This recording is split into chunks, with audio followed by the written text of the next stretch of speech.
Hello everyone and my dear students, Siddhavali education hub में आप सभी का स्वागत है। आज हम व्याख्यान कौशल यानी कि लेक्चर स्किल के ऊपर चर्चा करेंगे। जिन भी व्यूवर्स ने चैनल को सब्सक्राइब नहीं किया है, कृपया वो चैनल को सब्सक्राइब करें। व्याख्यान कौशल या लेक्चर स्किल के अंतर्गत एक शिक्षक को जो प्रकरण या विषय वस्तु पढ़ानी होती है, उसको सबसे पहले वो तैयार करता है। फिर उसकी सभी बातों को व्याख्यान या भाषण या लेक्चर के रूप में अपनी कक्षा के सामने मौखिक रूप से प्रस्तुत करता है। तो आइए व्याख्यान कौशल के ऊपर एक लेसन प्लान बनाना सीखते हैं। स्टूडेंट्स, आज हम व्याख्यान शिक्षण कौशल पर चर्चा करेंगे। आज विषय नागरिक शास्त्र का हमने लेसन प्लान बनाया हुआ है। देखिए, सबसे पहले हम लिखेंगे सूक्ष्म शिक्षण पाठ योजना संख्या जो भी है आपकी 1 2 3 4। उसके उपरांत आप विषय डालेंगे नागरिक शास्त्र। प्रकरण जो भी आपने प्रकरण बना रखा है, जैसे यहाँ पर है लोकतंत्र। पाठ योजना या पुनर्पाठ, ये प्लान है या रीप्लान है, उस पर आप टिक करेंगे। कक्षा, जिस कक्षा के अनुसार आपने पाठ योजना तैयार की है। दिनांक, जिस दिन आपने ये पाठ योजना प्रस्तुत करनी है उस दिन का आप दिनांक डालेंगे। समयावधि 6 मिनट। व्याख्यान कौशल शिक्षण, सबसे पहले इसका अर्थ जानेंगे। व्याख्यान शिक्षण कौशल का तात्पर्य छात्र अध्यापिका या छात्र अध्यापक के द्वारा कक्षा में शिक्षण करते समय किसी प्रकरण पर भाषण देना है। यानी कि आप जो भी बोलोगे, जो भी मुख से बोलोगे, भाषण दोगे, वो ही व्याख्यान कौशल होता है। उसे ही हम लेक्चर मेथड कहते हैं।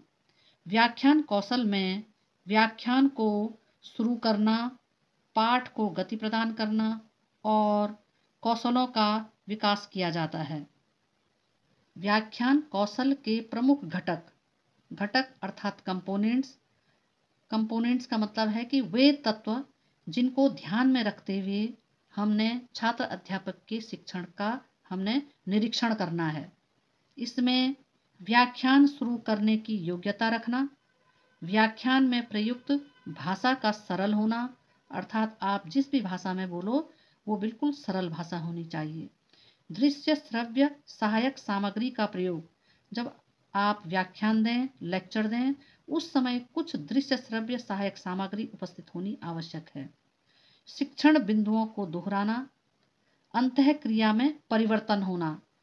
कभी आप लेक्चर दे रहे हैं तो कभी कभी आप दृश्य श्रव्य सहायक सामग्री की ओर अंकित कर जो है अपने शिक्षण को थोड़ा सा मोड़ सकते हैं, छात्रों का ध्यान परिवर्तित कर सकते हैं। तो उसे ही हम अंतःक्रिया में परिवर्तन होना कहते हैं। व्याख्यान कौशल पाठ योजना का प्रस्तुतिकरण में सबसे पहले क्रम संख्या लिखी जाती है। छात्र अध्यापक और छात्र अध्यापिका क्रिया होगा, उसके उपरांत छात्र अनुक्रिया और घटक या कंपोनेंट्स। छात्र अध्यापक और अध्यापिका यहाँ पर जो है अपना व्याख्यान देते समय कहेंगे, आज हम लोकतंत्र के विषय में अध्ययन करेंगे, और इसके बाद कहना शुरू करते हैं। और जो छात्र अनुक्रिया है, छात्र ध्यान पूर्वक सुनेंगे। तो लोकतंत्र के बारे में ये अपना व्याख्यान देते हैं। लोकतंत्र का शाब्दिक अर्थ है लोगों का शासन। लोकतंत्र वह शासन प्रणाली है जिसमें शासकों का चुनाव जनता करती है। और जब छात्र अध्यापक ये अपना व्याख्यान देते हैं तो जो छात्र होते हैं वो ध्यान पूर्वक सुनेंगे। और यहाँ पर कंपोनेंट्स या घटक की संख्या होगी 1। अपना लेक्चर देने के बाद छात्र अध्यापक छात्रों से प्रश्न पूछेंगे, लोकतंत्र का शाब्दिक अर्थ क्या है? जो छात्र हैं वो उत्तर देते हैं, लोकतंत्र का शाब्दिक अर्थ है लोगों का शासन। और इसमें घटकों की संख्या आएगी 1 और 2। दूसरा प्रश्न पूछा जाएगा, लोकतंत्र में शासकों का चुनाव कौन करता है? छात्र अनुक्रिया में लोकतंत्र में शासकों का चुनाव जनता करती है। और यहाँ पर कंपोनेंट्स की संख्या आएगी 1 2 और 3। इस तरह से व्याख्यान कौशल का प्रस्तुतिकरण संपन्न होता है। मूल्यांकन प्रपत्र। मूल्यांकन प्रपत्र में सबसे पहले क्रम संख्या होती है और जो प्रमुख घटक जिसके द्वारा हमने व्याख्यान कौशल का हमने निरीक्षण किया था वो घटक यहाँ पर लिखे जाते हैं और 5 बिंदु मापनी में जो निरीक्षण करता है वो यहाँ पर निरीक्षण करता है। इसमें व्याख्यान कौशल के जो घटक हैं, व्याख्यान शुरू करने की योग्यता रखना, व्याख्यान में प्रयुक्त भाषा का सरल होना, दृश्य श्रव्य सहायक सामग्री का प्रयोग, शिक्षण बिंदुओं को दोहराना और अंत में अंतःक्रिया में परिवर्तन। तो इन्हीं जो प्रमुख घटक है इन्हीं को ध्यान में रखते हुए जो पर्यवेक्षक होता है वो 5 बिंदु मापनी में निरीक्षण करता है और छात्र अध्यापक को उनका रिजल्ट देता है।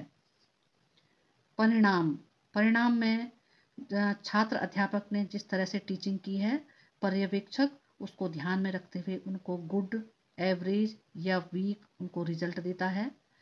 पर्यवेक्षक के सुझाव, इसके अंतर्गत जो पर्यवेक्षक होते हैं वो छात्र अध्यापक के शिक्षण में जो भी सुधार करने की आवश्यकता होती है उन बिंदुओं को यहाँ पर लिखते हैं और सुझाव देने का परामर्श देते हैं।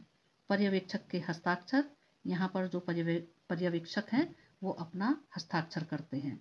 इस तरह से व्याख्यान कौशल यहाँ पर पूर्ण होता है।